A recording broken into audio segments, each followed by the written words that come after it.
guys! So, ito siguro yung first vlog ko sa YouTube. So, ang gagawin ko for today's video ay mag-skincare. Let's start! Wait lang, maghihilamos muna ako. So, ang gamit ko palang panghilamos is itong Pond's. Makalat, sorry, makalat. Ngayon pa lang kasi ako maglilinis. Sorry kung makalat. Ano lang to, parang short vlog. Test run lang natin sa YouTube. Kung maganda ba. Usually 1 minute ako nag-ihilamos. Talagang kinukuskus ko every corner ng face ko. Ayan. Malawan na natin.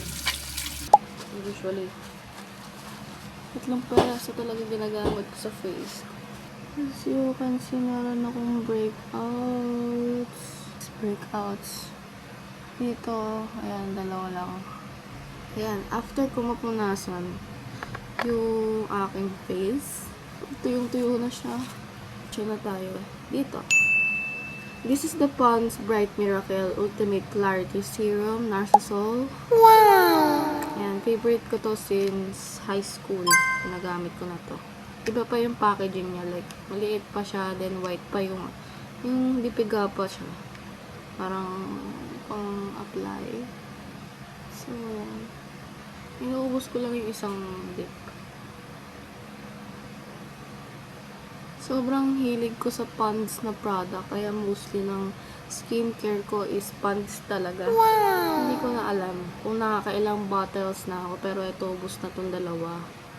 Tapos yung mga nakaraan pa. Basta madami akong ganito. Favorite ko to kasi nawala talaga yung yung mga dark spots ko dito. Napakadami kong dark spots. Nung gumamit ako nito, wala pa ako masyadong pimples. And na-stop kasi yun dahil basta nag-breakout ako din. Pinahinto siya ng derma for a meantime. Tapos, dumami yung breakouts ko talaga. Nagpa-derma kasi ako. Pero yun, bumalik rin ako dito kasi wala na akong pambili ng gamot sa derma. Naubos na siya. Pero yun, nawala ng konti yung breakout. Naging dark spots siya. Ayun, nung ginamit ko to talagang nawala. Ayun. Dito yan, marami yan dito, tsaka dito.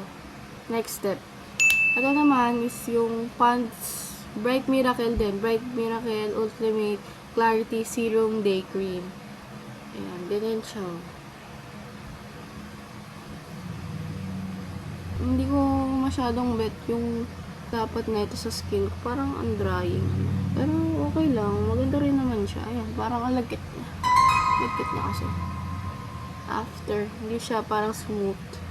Medyo makapit siya. Ayan. Tapos, ang sunod ko is ito yung Lux Organics Bright Ice Eye Cream.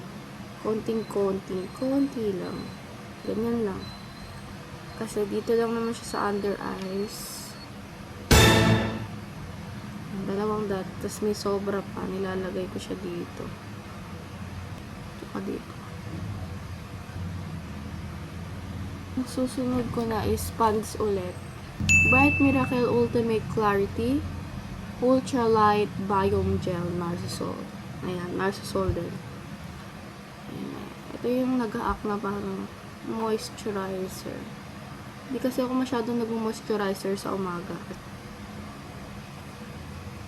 Halos buong routine ko is Pond's skincare. Mahilig talaga ako sa Pond's. Ayan, hindi to sponsored or anything. Binili ko talaga siya kasi ever since ito nagamit ko.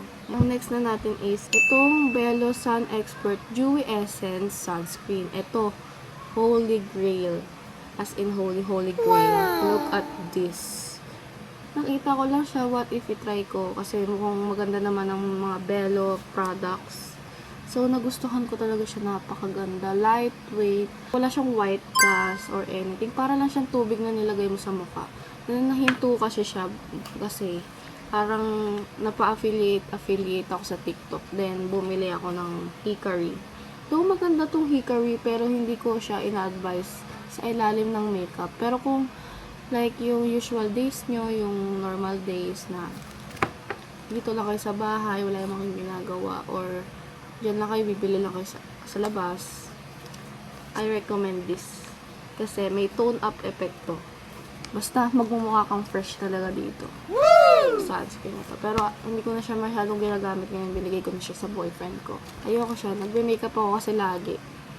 Hindi siya maganda. Parang nagbabalat-balat kasi siya. Ayun, ito pa maganda dito sa Bello sunscreen. Hindi siya nagbabalat-balat. Pag ginanon mo kasi, syempre pag nagme-makeup, diba? Nagaganon-ganon. Tapos may makikita ako nagbabalat dito.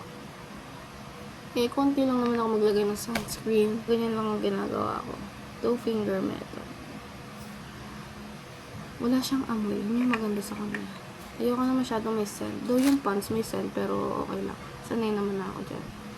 Wow! Ginagawa ko, guys. Ayan. Then, yung last step natin sa skincare routine ko sa face is itong Lux Organics Rosy Glow 3 times Bright Ultra Fine Mist. Yan. Then, yun na yun, guys. Actually, meron pa. Nagka-curl ako ng lashes. Every skincare talaga. Kahit wala naman akong aura. Kasi ang ganda kasi. Sobrang na-appreciate ko yung lashes ko kasi bukod sa tama lang yung kapal niya, mahaba talaga siya, guys. Wow! Ayan o. Diba? So, ang next na skincare naman natin is for body naman. After kong kahit walang ligo, naglalagay talaga ako ng lotion kasi hindi ko kaya ng walang lotion dahil sobrang nagbabatak tsaka nagkakaliskis yung skin ko lalo na sa paa. Ito kasi ginagamit ko for travel, nire-refillan ko na lang siya. Ayan o. Tsaka ito ang maganda. Ito yung maganda sa maliit na version ng lotion nila. Ang labas niya is sobrang fine. Ayan, ganun lang.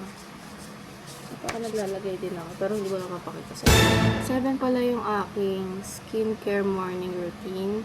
So, yun lang, guys. Bye-bye. See you in my next vlog.